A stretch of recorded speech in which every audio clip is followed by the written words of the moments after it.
My name's Anthony Scalia, and I'm the PennDOT District 9 Safety Press Officer. Today with us we have Nikki, Kelly, and Ed. They are all parents of teen drivers. And we're going to ask them a few questions today about, training their teen driver. We'll start with Ed. What do you find most challenging about training your teen driver? I think the biggest challenge in this day and age would be just to have them be able to be focused, to put the phone down, to concentrate on what they're doing, and just try to eliminate all the distractions. They're so used to having the music going or their apps that they're looking at and hearing the notifications going on, and just being able to set that aside and focus on what they're doing when they're in the vehicle. That's an excellent point. Kelly, I'll ask you, what do you find most challenging? I find being patient is a little bit challenging. I forget that I've been driving for years, and things that I take for granted, my daughter doesn't know yet.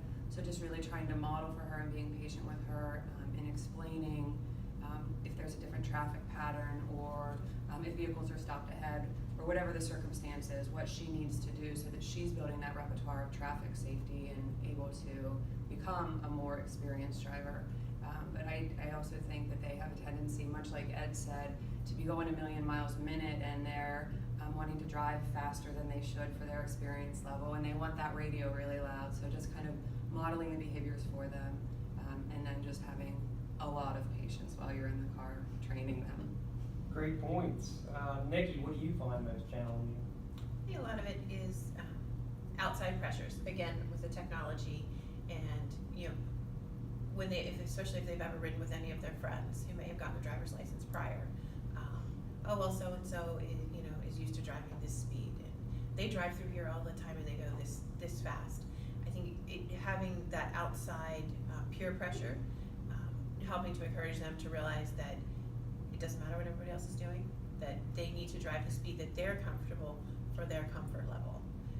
Link back with what Kelly said, we forget how long we've been driving, and it all becomes very much second nature, and we don't think about the things that we do, and we just do them because it's second nature, and realizing that the kids need to know that they don't have that, they haven't built that experience and built that second nature, and that they need to drive a speed that allows them to have time to make those decisions and not succumb to peer pressure and how fast someone else may be driving, or even just how fast the rest of the traffic is driving. Yeah, that's a lot of great points. I'll come back to you, Ed. What maneuvers do you find most difficult, when you're trying to instruct your teen driver?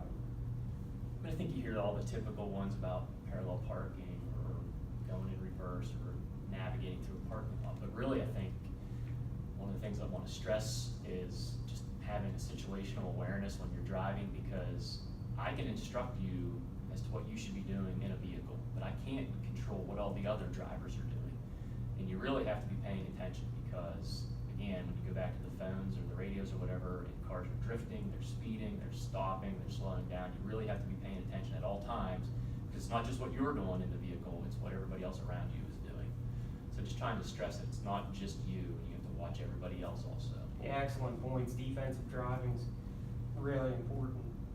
Kelly, do you have anything to add? I think one of the most difficult things that I've tried to teach my daughter is just reacting to a mistake. So if you make a minor mistake in driving, knowing how to properly recover from that. So if you drift into another lane, not jerking the wheel into the other lane, or if you're in rain or snow or just different situations, knowing how to adapt to your driving. Much like Ed said, just very much being on the defense and aware of what's going on. And again, with that lack of experience, they need a little more time for recovery. So really teaching further distance from the vehicle in front of you, so it just gives you those extra few seconds to react and recover if you would happen to make a mistake. Yeah, I think those are all great points, especially with changing weather patterns and the topography, and we live in a rural region. That's a lot of things you want to keep in mind. Nikki?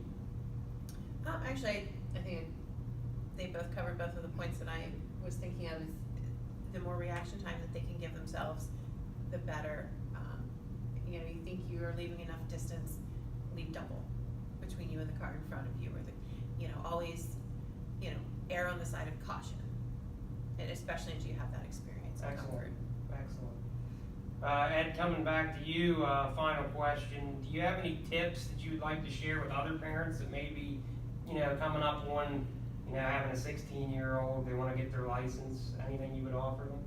I would go back to what Kelly had said earlier about patience, because, at least for me, I've been driving almost 30 years now, and you take things for granted, and just things that come naturally now that you need to emphasize with your teen is you have to put the turn signal on. You have to, when you first sit down, check your mirrors, check your seat adjustment, just all those little things that you, over the years, you take for granted that you have to re-emphasize with them, and then to remember to be patient with them, because that's really the first time they've ever thought about that kind of thing. So I would emphasize just being patient with them.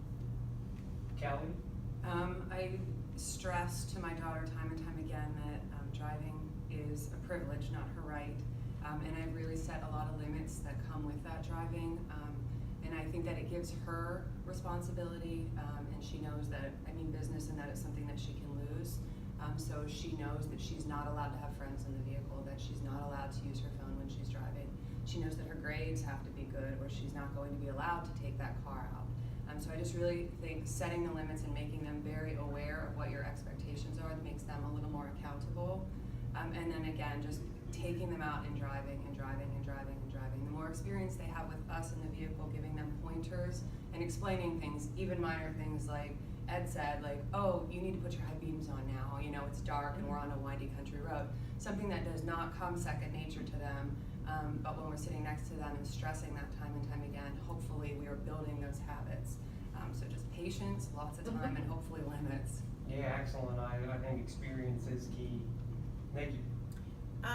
Something that I learned with my first child, this really hits home with me, that some of the kids, they think when they're putting their seatbelts and things on, that when they put that seatbelt on, and my daughter was a very small, person at that particular time, even in the back seat, they have to have their seatbelts on. They need to be properly adjusted, and my daughter was in an accident where she actually took her elbow out of the shoulder belt and had it run underneath her shoulder, or underneath her elbow. Unfortunately was in an accident and was thrown from the car, because even though she was belted, being very small, she was able to come out of the seatbelt without that shoulder piece. So the kids need to realize that these things can happen. They happen in an instant, and they need to keep all of their safety things intact and properly adjusted and used properly. Thank you for sharing that. That's excellent.